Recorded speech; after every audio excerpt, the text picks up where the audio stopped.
As we record this video, that is the 7th of June 2021, we're still in the pre-market session of that particular day. We can see what's going on there. That MicroVision is currently trading at $21.76. So this is what's going on. It's up 6.1%. For the entire pre-market session, it's been moving sideways. Based on this, the 1 minute model, so it's currently up 7% from the close of the 4th of June.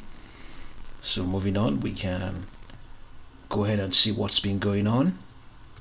We have this piece written on Investor Place in saying there's no doubt that MicroVision is operating in a multi-billion-dollar market. A report published by Fortune Business Insights projects that the global LiDAR market will reach a whopping $6.71 billion by the year 2026. On top of that, the industry is expected to expand at a compound annual growth rate of 22.7%.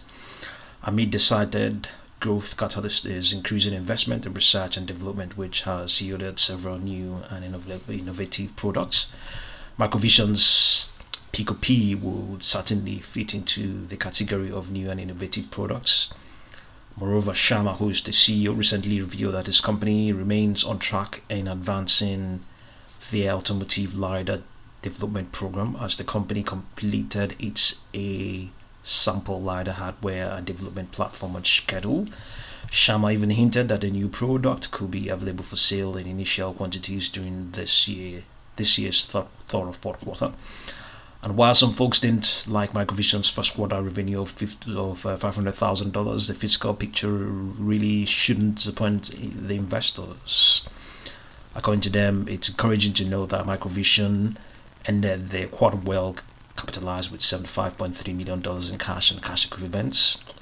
That's a vast improvement over the $16.9 million reported at the end of 2020's fourth quarter. Yes, things are improving and all that stuff, but there is indeed some skepticism towards LiDAR. Amongst other things, one of the skepticism towards LiDAR is that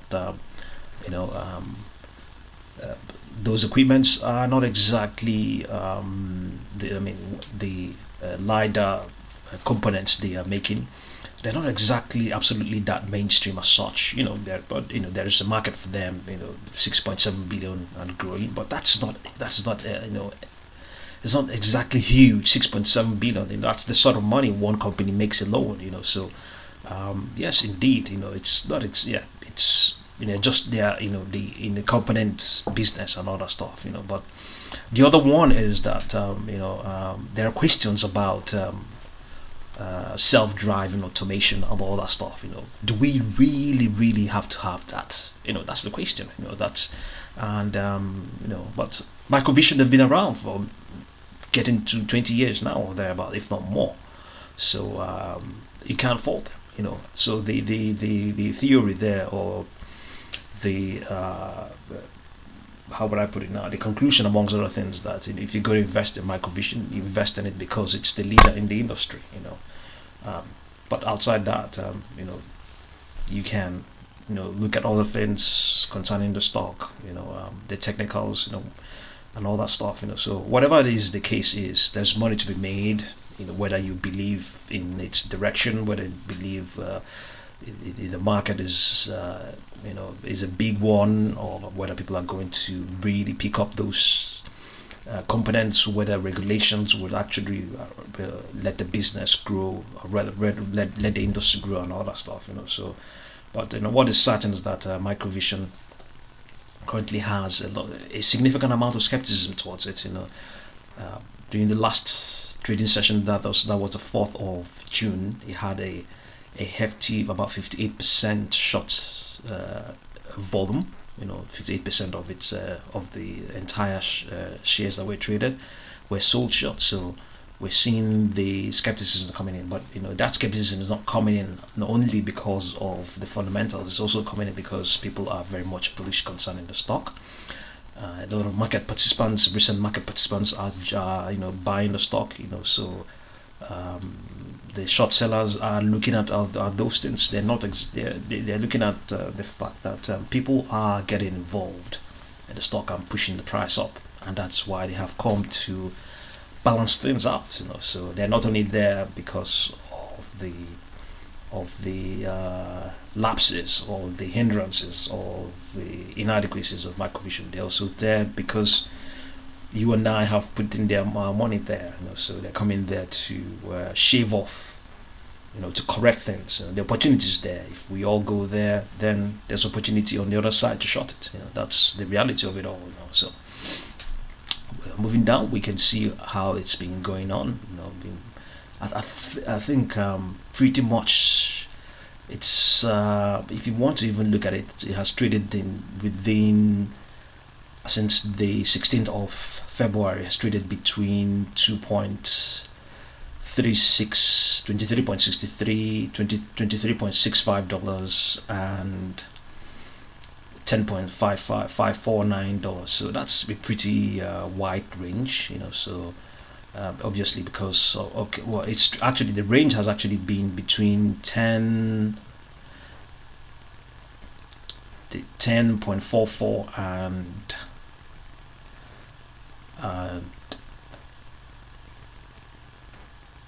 what is it called again? Probably between 4.44. So that's a wide range, as a matter of fact. So moving down, we can see, yes, as you pointed out, there's a significant amount of short interest against the stock. We can see the MACD.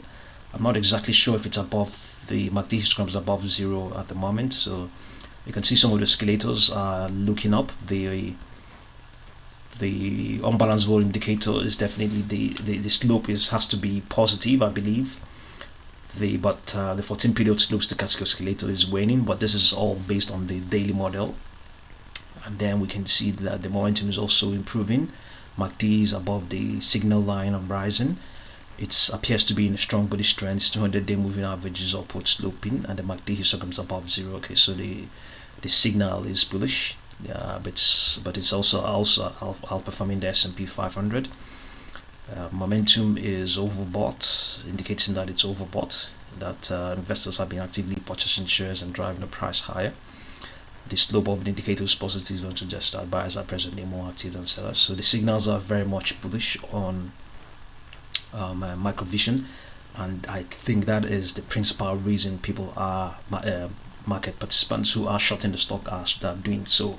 They're doing so, I think, principally because the signals are very much bullish, and you can't blame them. This is how they're, this is how they want to make the money, and this is how they're making money. The same reason why you want to get involved with the stock is also the reason why they want to get involved with the stock. The stock has run up it's running up, running up some gains. You can see it's trading at the premium to its moving averages. The 10-day is the 10-day moving average is at let's see, $10.65. The 20-day is at 15.32, and the stock currently is at 21 and some fraction. So it's close to more than 100% of those, especially the 10-day moving average. So why would you not? Why would you want to blame them? So the stock is seriously extended. So it will definitely attract short sellers. So, and if the short sellers are there, it will also strengthen your stance. You want to remain there because of late, if they are shorting the stock, then it means the signals are very much bullish. It means amongst fundamentally that money is locked up in the stock, and you want to remain in a stock that has money in it. So yes, and the cycle keeps going on like that. So if you're not ready in the stock and you want to get involved in the stock, do so because of the fundamentals. Do so because it's the market leader, as the folks on Investor Place have pointed out. And by all means, do so, and just be careful. Right now it's trading at a premium, currently extending again the pre-market, and I believe there's a a bid to flush out those who are trying to flush who are shorting the stock. So, and I think it's been working, since the stock has been extending and all that stuff. So just be careful. Just be careful if you are trying to get involved, and if you're already involved, just know when to sell, and yeah, see how things go. Okay, so thank you very much for watching this video.